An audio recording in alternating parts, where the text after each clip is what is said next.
that, I think just yesterday, barely 24 hours and barely 48 hours after the swearing in and assumption to office of Kindiki, we were told that at City Muchari, the bodies of female Kenyans who are boiled,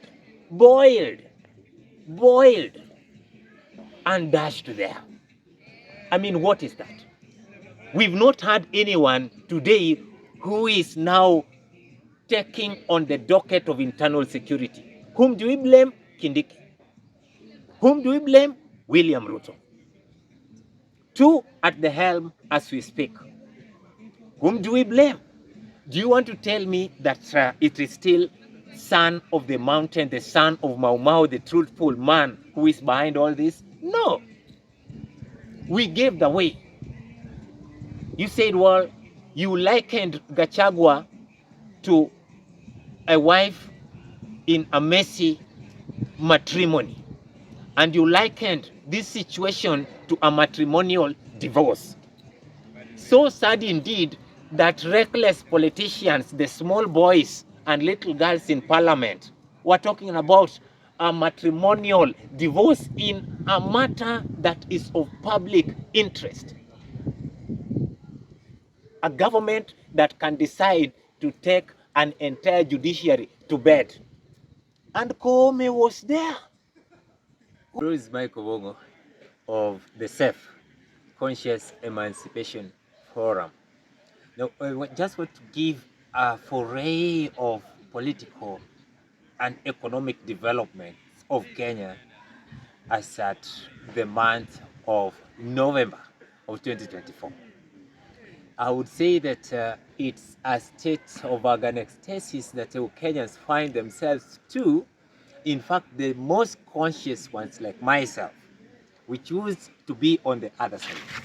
And again, you're going to realize completely that William Ruto has swallowed the greatest pinch of political hypocrisy opium ever on earth. And one thing that must come into fore is that if you look into the decision to remove Rigathi Gachagua, you're going to realize that it has really dented onto what we call the developmental per se in terms of ensuring that Kenyans are triggered right back into their speed of ensuring that we have got some confidence. Indeed, if you look at it clearly, I would advise that this was the worst decision ever. Because somebody somewhere advised Ruto that if you kick out Rigathi Gachagua and you decide to put in Kindiki to fit in the shoes, then you would have made a political move that will be wise. On my end, I would ask those pundits who advised Ruto that Kindiki is the best option. I think when you go in the streets, you're going to find, even in the social media, Kenyans are everywhere lamenting that Mount Kenya is in opposition today. Now, if Mount Kenya is in opposition today, where is Kindiki from? I think Kindiki is from Mount Kenya as well. But why are they saying that Mount Kenya is still in political oblivion? It means that Kindiki is a substandard ingredient from Mount Kenya. A yes man, Mr. Speaker, sir, someone who is not ready to bring an alternative to whatever is developing the Kenyan populace at large. It tells you that Kindiki is someone who does not call the shots in Mount Kenya. If you look at the reception of Kindiki on the day of his swearing in and assumption in office, you're going to realize, number one, we're saying that it is okay. You used our son to canvass for you votes, to go head on and ensure that Raila Odinga fails in the 2022 general election. And when William Ruto said that for 2 good years he's been speaking to himself, he has not been able to acquire much, to achieve much, he's not been able to meet on the goals that he did put for the Kenya Kwanza government, then I think that is a hypocrisy of the highest standard. Look at the time, the period of time from the swearing in of Kindiki to right now. I think it's barely 48 hours or something. Now, look at what William Ruto has been doing.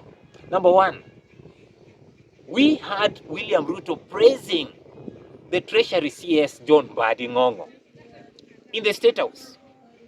He's saying that he's never found anyone who is proactive as John Mbadi in the Treasury before. Now, what has John Mbadi done? John Mbadi has reintroduced the finance bill of 2024, which made the Gen Zs die on the streets. He has reintroduced 8 more taxes. I repeat, John Mbadi has reintroduced 8 more punitive taxes that we went to the streets that made us have bloodbath in our country called Kenya. It is not right. It was a time when we were in the situation of mayhem, a situation of agony, a situation of despondency, a situation of bulabaloo that made Kenyans really go on the streets to die on their feet, on their heel, but not on the ground. And as we did put it the other time, you know very well that sometimes it is wise, as the Gen Zs of a nation, it is very wise for you to stay on your stand. Whichever thing, even if this government would want to give you a dangling pecuniaries, then I think that some of us must stay on the other side and do this oversight. Barely 48 hours after the removal of Gachagua and the reintroduction of Kindiki from the CS of Internal Security, where he was at the behest, calling the shots, killing mercilessly the Gen Zs who are fighting for what we call economic freedom of this country. He has been elevated. I was telling someone the other day that Kindiki has just been promoted for doing a very good job by ordering the police to use live ammunition against the young people of this country in the month of June 2024. And it is because of that that William Samoei Ruto felt that it is now good enough to remove Kindiki from the ladder, lower echelons internal security, to the higher echelons of being the deputy president of the Republic of Kenya. Come on, a president who is having his own legal advisor, his own lawyer who stood by him at the ICC during cases that were on the current president. And right now, we have just seen barely 48 hours, there is a reintroduction of what took us to the streets. Do you want to tell me that Gachagua was the wrong person? Do you want to tell me that Gachagua is the one who was, backpedaling the development agenda of this country? It is not possible. We are not children. It tells you indeed that these are some of the things that the truthful man stood against. I can now believe without any iota of doubt that Rigathi Gachagua was against reintroduction of high taxation in this country. It is true he was against inflation. It is true Rigathi Gachagua was against abduction. I want to talk about that. I think just yesterday, barely 24 hours and barely 48 hours after the swearing in and assumption to office of Kindiki, we were told that at City Muchari, the bodies of female Kenyans who were boiled, and dashed there. I mean, what is that? We've not had anyone today who is now taking on the docket of internal security. Whom do we blame? Kindiki. Whom do we blame? William Ruto. Two at the helm as we speak. Whom do we blame? Do you want to tell me that it is still son of the mountain, the son of Mau Mau, the truthful man who is behind all this? No. We gave the way. You said, well, you likened Gachagua to a wife in a messy matrimony. And you likened this situation to a matrimonial divorce. So sad indeed that reckless politicians, the small boys and little girls in parliament, were talking about a matrimonial divorce in a matter that is of public interest. A government that can decide to take an entire judiciary to bed. And Koome was there. Who does not know that the three judges refused to recuse themselves? How many judges do we have in Kenya? Quite a number. Quite a multitude of judges. Those with experience. And Joe Aminwa, at 87 years, was telling the judges, come on, this is a matter of national interest. They did not listen. What they saw was the pecuniary.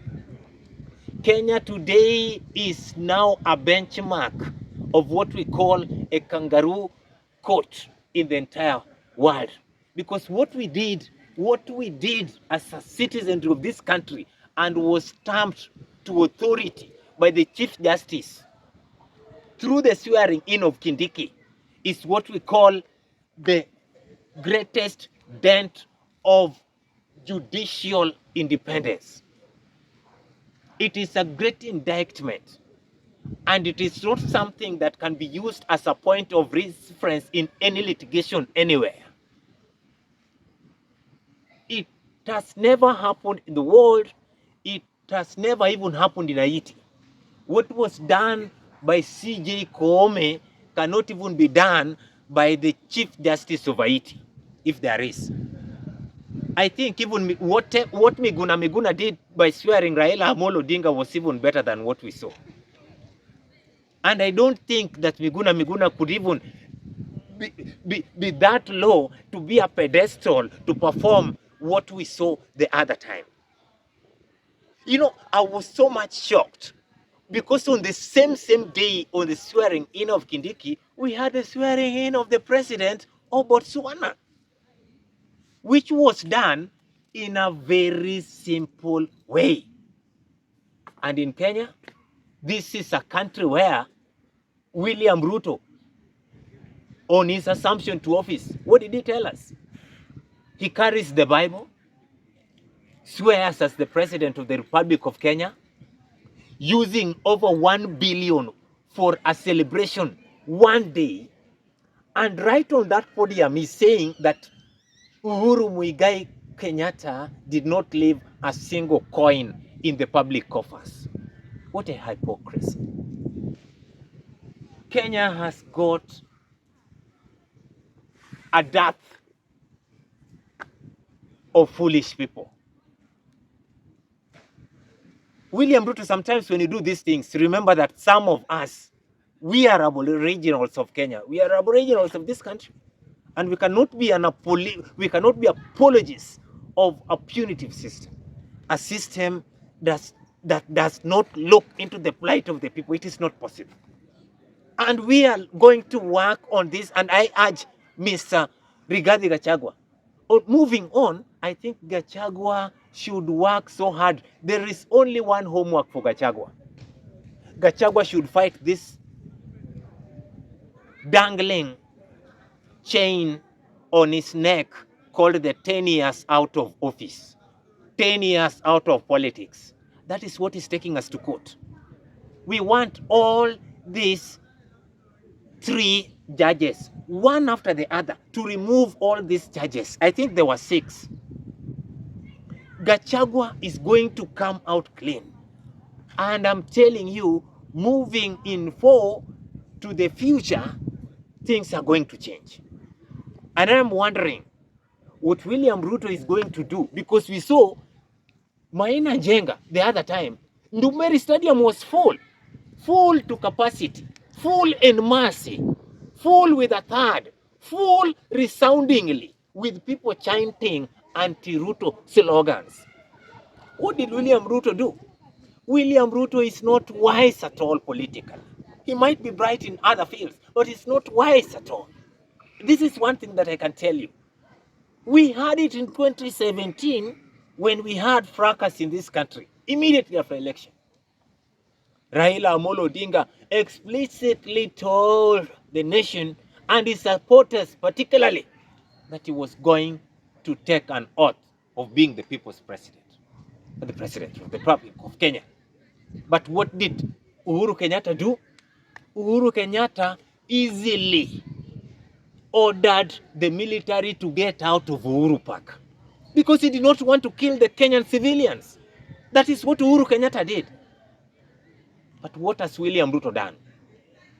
When young people went to the Parliament of the Republic of Kenya, what did William Ruto do? Together with Moses Masika Wetangula, together with the current deputy president that he has put there immediately after sending Gachagua home, they ordered shoot to kill. The reason as to why we are really at the yonders of seriously having the despondency of tears running down our cheeks, still mourning our beloved ones, still searching for those that were burnt, cremated at Kariakoo Cemetery without the approval of their kins. It is so sad. A country of the day which is able to entertain what is called cannibalism. And it is cannibalism indeed, because how do you explain a young Kenyan lady who is being butchered and then being boiled? I want to say that this idea, this aspect of abduction and boiling of our daughters in this country, and Aoko's case compounded to it, I want to blame it on William Ruto directly. Because William Ruto is the one who decided that Kenya is a visa-free country. Even South Sudan, the youngest country in the continent of Africa, is not visa-free. It is a visa-free country whereby anyone is allowed to come in minus the travel documents or the requisite identification that is needed in a country. What do you expect in a country like that? You can come in and leave at any time. We have sent this country to the dogs. Kenya is no more the way it was supposed to be. And also selling of our own, our own frontline gate, the JKIA, giving it to a stranger in the name of a private developer. How? We have lost. If we can lose our airport, now anybody can come in. I mean, come on. What happens? I think that William Ruto should now search for his own conscience. Because I understand nobody can advise him. He advises his own advisors. And that's the reason why he has decided to put a puppet and elevate him to the position of higher echelons to ensure that he has got a free ride of bringing totalitarianism in this country. And that is not going to be so easy, Mr. William Ruto. We choose to be on the other side because we know that silence is the gateway of any dictator in power. We are not going to be silent. Thank you.